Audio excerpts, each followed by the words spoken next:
Hello बच्चों, कल हमने बीए फाइनल में नेतृत्व की शैलियाँ पढ़ी थी। शैलियों में दो शैलियाँ पढ़ चुके थे, अधिनायक नेतृत्व और स्वेच्छाचारी नेतृत्व। अधिनायक वो ज्यादा उस पर दबाव डाल के कार्य करता है और स्वेच्छाचारी खुद के मन से ही वो कार्य करवाता है। तीसरा है स्वच्छंदतावादी। इसमें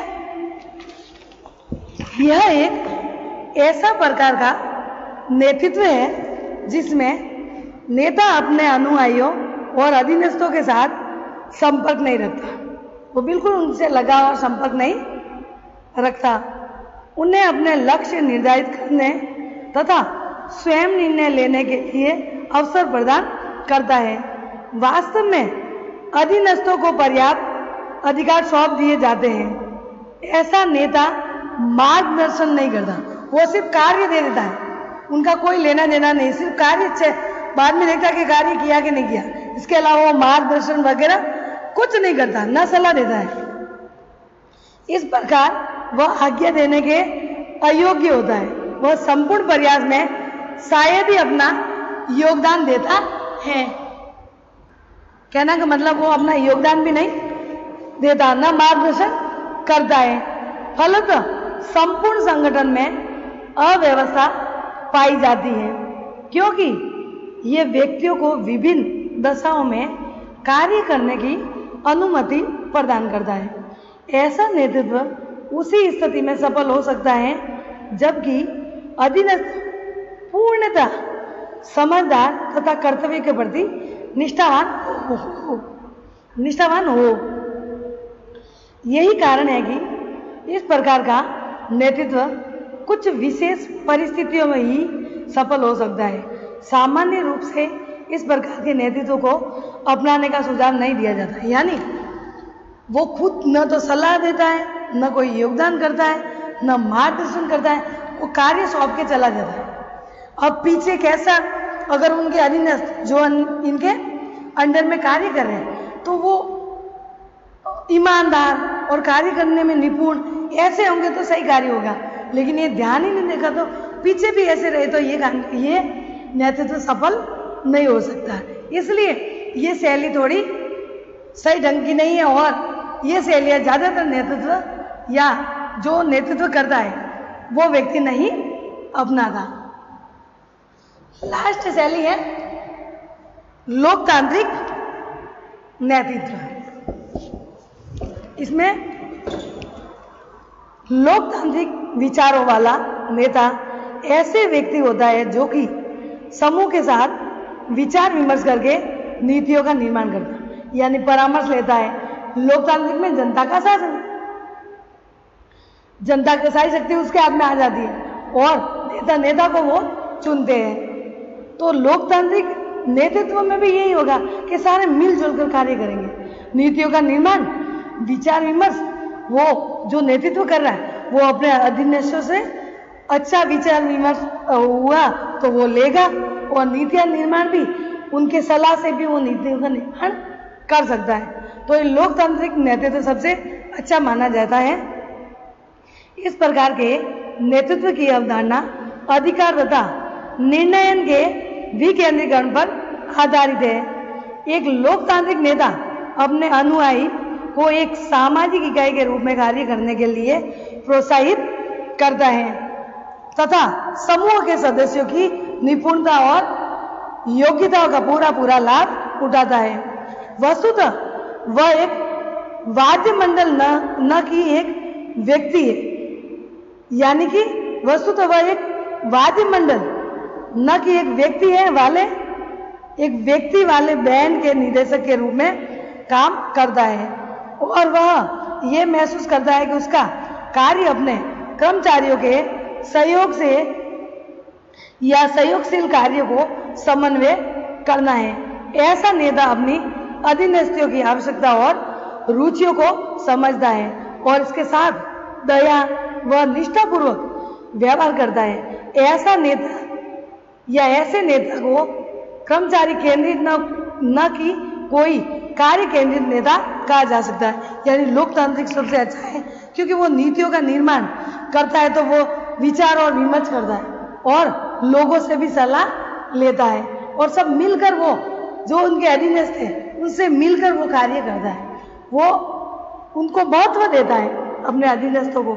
तो इस प्रकार की शैलियाँ ज़्यादातर अपनाई जाती है। स्वेच्छाचारी भी कम अपनाई जाती है, अधिनायक भी कम अपनाई जाती है और तीसरी तो बिल्कुल अपनाई नहीं जाती, अपनाए तो बिल्कुल ही बिगड़ जाती है, इनके पीछे का अधीनस्थ अच्छे नहीं हुए तो लोकतांत्रिक नेता के प्रमुख लक्षण इस प्रकार है, यानी लोकतंत्र नेतृत्व इसमें क्या क्या लक्षण हो सकते हैं? वह विचार विमर्श द्वारा नीतियों का निर्माण करेगा, यानी सलाह किसे लेगा? जो अपने अधीनस्थों को।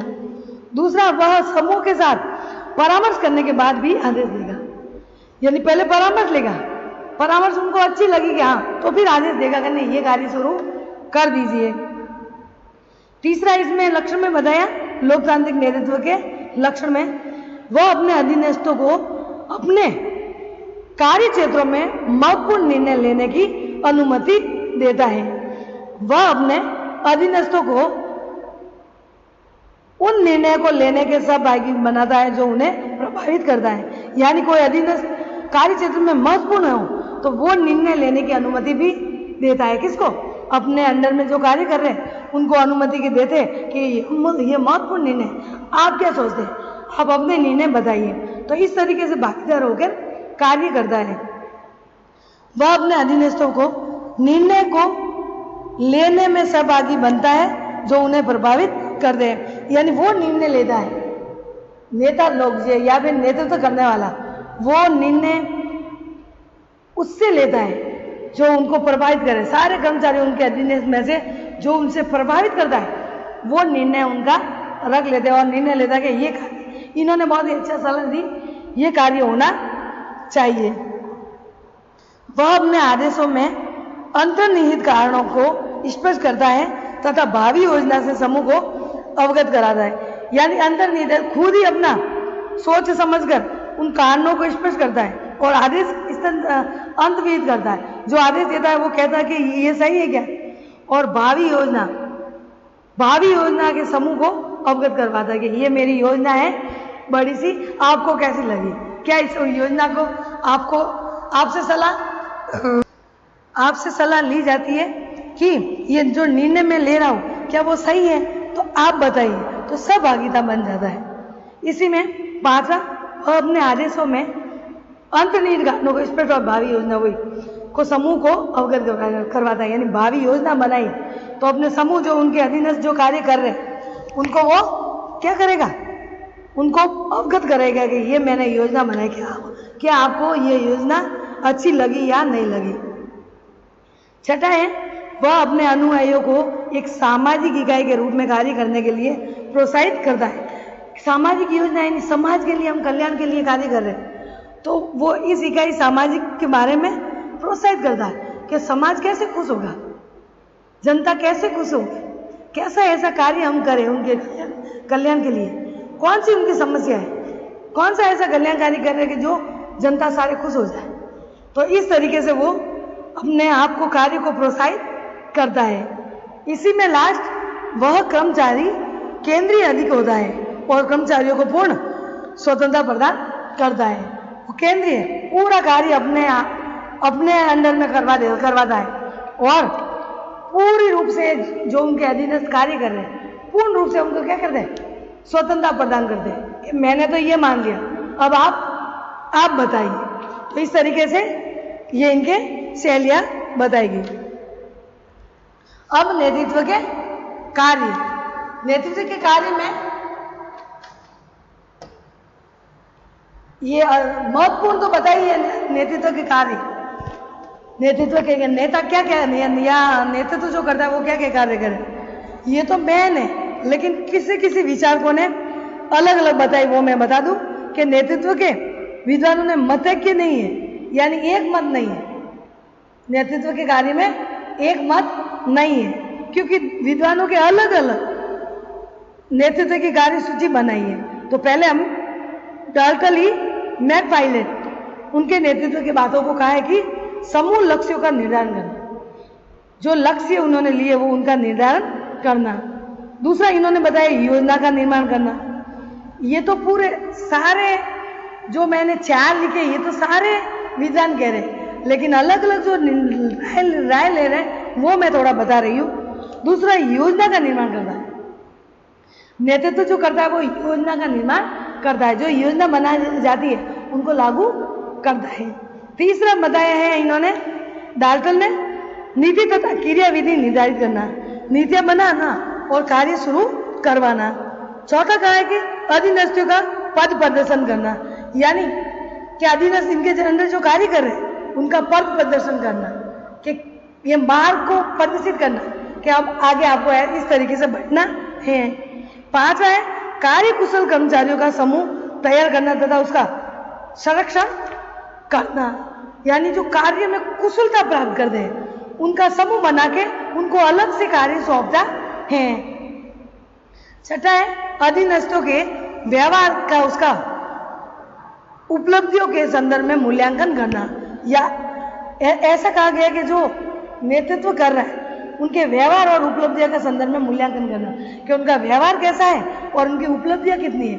वो कार्य जिसने किया है, जो उनके अधीनस्थ जो कर्मचारी ने कार्य किया है उनका मूल्यांकन करेंगे, क्या इनकी उपलब्धियां आगे इन्होंने कैसा दूसरे के अंदर में कैसा किया, उससे पहले मेरे से पहले आगे जो अफसर आया उन्होंने कैसे कार्य किया और नेतृत्व कैसा किया, और किस कर्मचारियों ने अच्छा कार्य किया या उपलब्धि हासिल की, तो उनको चुना जाता है। सातवां अनुयायियों के लिए एक आदर्श प्रदान करना, यानी अनुयायी उनके अधीनस्थ है उनको लिए आदर्श प्रदान करना। आदर्श ये कि आप अच्छे से अच्छे कार्य कीजिए, आपको सम्मानित किया जाएगा, पुरस्कार दिया जाएगा, और आदर्श रूप से कार्य कीजिए, ईमानदारी से कीजिए, ऐसे ऐसे वो सलाह देता रहता है। दूसरे विचारक है Norman F Washburn. Norman F Washburn, उन्होंने नेतृत्व के 8 बताए हैं लक्षण, 8 लक्षणों को बताया है। इन्होंने कहा कि पहला है क्रियाओं का सूत्रपात, जो कार्य करे उनका सूत्रपात किया जाए, किस तरीके से वो कराया जाए। आदेश प्रदान करना, यानी आदेश देना, नेतृत्व आदेश देगा कि आप ये कार्य शुरू कर दो, तब कार्य शुरू होता है। आदेश नहीं देगा तो वो कार्य शुरू नहीं हो सकता, इसलिए अधीनस्थों से वो आदेश देगा तभी कार्य स्टार्ट होगा। तीसरा अपने समूह में स्थापित वाहिकाओं का प्रयोग करना, समूह में जो स्थापित वाहिका है, जो भी वस्तु है उनका प्रयोग करना, क्या क्या है उनके पास, फाइलें है, कंप्यूटर है, आवाज आवाज के साधन है, उनका सब यूज करना। चौथा इन्होंने बनाया नॉर्मन ने अपने समूह के नियमों एवं प्रथा को जानना और उसकी अनुपालना करना। जैसे उनका समूह जो अधीनस्थ कार्य करे उनके नियमों और प्रथाओं का जानना कि पहले क्या प्रथा, आपकी क्या प्रथा थी, लोक कल्याण के लिए क्या क्या कार्य किए जाए, कैसे कैसे नियम बनाए, तो प्रथा के अकॉर्डिंग जैसे पहले चली आ रही है उसी के अकॉर्डिंग नियम बनाए जाए। पांचवा है अनुशासन बनाए रखना, बिल्कुल ये सबसे जरूरी है। इतनी जो नेतृत्व करे इतनी ढील नहीं देगा, मन चाहे कर्मचारी करने लग जाए, मन चाहे उनको इतनी ढील दी तो वो कार्य में भी सही ढंग से नहीं करेंगे, वो आलसी बन जाएंगे। इसलिए अनुशासन, उनके ऊपर अनुशासन रखना कि कर्मचारी अच्छे से कार्य करे, अनुशासन के हिसाब से कार्य करे, अनुशासन बना के रखे, एक दूसरे से जले नहीं या फिर घृणा नहीं करे, मिलकर कार्य करे। छठा है अधीनस्थों से सुनना या अधीनस्थों को सुनना, यानी जो नेतृत्व कर रहा है उनके नीचे जो कार्य करे उनकी बातों को भी अच्छे से सुनना चाहिए कि वो क्या चाहते हैं, फिर डिसीजन लेना चाहिए, ये फैसला लेना चाहिए। सातवां नॉर्मन ने बताया अधीनस्थों की आवश्यकता के प्रति जागरूक रहना तथा उनके अधीनस्थों की सहायता करना, यानी अधीनस्थ जो उनके अंदर में कार्य करे उनकी आवश्यकता है, उनकी आवश्यकता क्या क्या क्या उनको चाहिए, ये कार्य करने के लिए क्या इनको चाहिए, तो ये आवश्यकता उनके प्रति उनकी आवश्यकता पूरी करना और उनके प्रति जागरूक रहना कि कोई भी वो कार्य कहे कि साहब ये नहीं है, हमारे पास ये नहीं है, ये हमें मंगवा दीजिए ताकि हम कार्य शुरू कर दें तो वो उनके प्रति हमेशा जागरूक रहता है और अधीनस्थ की सहायता करता है। छोटी छोटी बातों के लिए जो कर्मचारी कार्य कर रहे हैं उनकी सहायता करें कि उनके पास क्या वस्तु है, क्या नहीं, क्या किसकी कमी है, ये सब बातें करें। चेस्टर बर्नाल ने एक प्रबंधन के रूप में नेतृत्व के 3 महत्वपूर्ण कार्य भी बताए। संगठन के संप्रेषण प्रणाली को बनाए रखना, व्यक्तियों की आवश्यक सेवाएं प्राप्त करना, संगठन के उद्देश्य एवं लक्ष्यों का निर्धारित करना। तो इन कार्यों के द्वारा ही फैसला लिया जाता है। तो अलग अलग विद्वानों ने अलग बात कही है, लेकिन जो सभी मान रहे कि नेतृत्व के ये कार्य हो सकते हैं, तो हम कार्य पढ़े। पहला है अधीनस्थों की भावना एवं समस्या को समझना। तो मैन ये तो नेतृत्व का अलग अलग विचारकों ने तो वो बात कही कि ये होना चाहिए, ये होना चाहिए, ये कार्य करना चाहिए, नेतृत्व ये कार्य उनके होने चाहिए, ये कार्य करना ही चाहिए। लेकिन ये सभी का मानना है कि ये नेतृत्व के कार्य होने चाहिए। तो अधीनस्थों के भावना एवं समस्या के समझना। सफल नेतृत्व के लिए ये आवश्यक है कि नेता को अपने समूह के सदस्य, नेता बाहर आ रहा है तो बार आ रहा है बेटा नेता, तो ये नहीं कि वो जो सरकार चुन रहा है या मंत्रिमंडल के वो नेता नहीं। नेता उनको कहते हैं जो वो नेतृत्व करे। जैसे लोक प्रशासन में कर्मचारी के अधीन कार्य करे तो नेतृत्व कर रहे हैं, वो है नेता। तो नेता सरकारी भी हो सकता है इसमें, और जीता हुआ भी हो सकता है जो जनता के हित के लिए कार्य करे, और प्रिंसिपल भी बन सकता है, कोई भी नेतृत्व कर सकता है। तो उनको नेता इसलिए कहा जाता है क्योंकि वो नेतृत्व कर सकता है। तो इसमें सफल नेतृत्व के लिए यह आवश्यक है कि नेता को अपने समूह के सदस्यों एवं अपने अधीनस्थों की भावनाओं एवं समस्या को अच्छी तरह से समझना चाहिए। लोकतांत्रिक समाज में कर्मचारियों की भावना एवं समस्याओं की अवहेलना नहीं करना चाहिए। कहने का मतलब जो नेतृत्व करे वो एक सफल नेतृत्व तब होगा जब अपने अधीनस्थों की भावना और समस्या को समझे और कर्मचारियों की भावना समस्या की अवहेलना नहीं करे। उनकी समस्या है तो वो ऐसे अनदेखा नहीं करे, समस्या को अच्छी तरीके से समझे, तभी उनके अच्छे से नेतृत्व कर सकता है और कर्मचारी भी अच्छे से उनके भाग लेकर अच्छे से उनके बातों को समझकर कार्य कर सकते हैं। दूसरा है सहयोग प्राप्त करना। ये तो पॉइंट से पता चल रहा है कि सहयोग प्राप्त करना, एक नेतृत्व करने के नाते, अधीनस्थों से नेतृत्व करने के नाते सहयोग प्राप्त करना बहुत ही जरूरी है। तो एक प्रशासन संगठन के उद्देश्य एवं लक्ष्यों की प्राप्ति समस्त कर्मचारियों के सहयोग से ही संभव हो सकती है। अतः आवश्यक है कि नेता को सफल होने के लिए अपने समूह के कर्मचारियों का सहयोग प्राप्त हो। उसके लिए उन्हें प्रशासन के रूप में अपने अधीनस्थों का सहयोग प्राप्त करना आवश्यक है। इसके लिए यह आवश्यक है कि वह सहकारिता की भावना को जन्म दे, यानी सभी को बराबर समझे, कर्मचारियों को एक साथ मिलकर कार्य करने की भावना जागृत करें और उन्हें यह विश्वास दिलाए कि उपक्रम की सफलता उनके हित में है।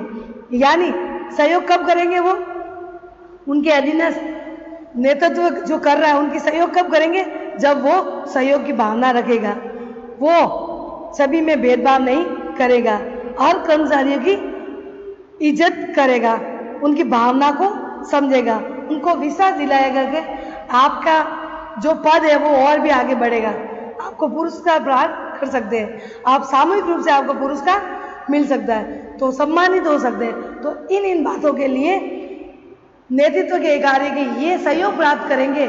तो सहयोग कब प्राप्त करेंगे, जब उनसे राय लेंगे, उनका कार्य देखेंगे, उनसे मिलनसार का रूप रखेंगे, उनसे अच्छे से बात करेंगे, तो वो नेतृत्व अच्छा कर सकता है। तीसरा है समन्वय एवं निर्देशन। समन्वय बैठाना तो वो तो पता है, निर्देशन करना, दो बातें बताइए। एक सफल नेता का तीसरा प्रमुख कार्य अपने अधीनस्थों के कार्यों में आदेश एवं निर्देशन द्वारा समन्वय स्थापित करना है।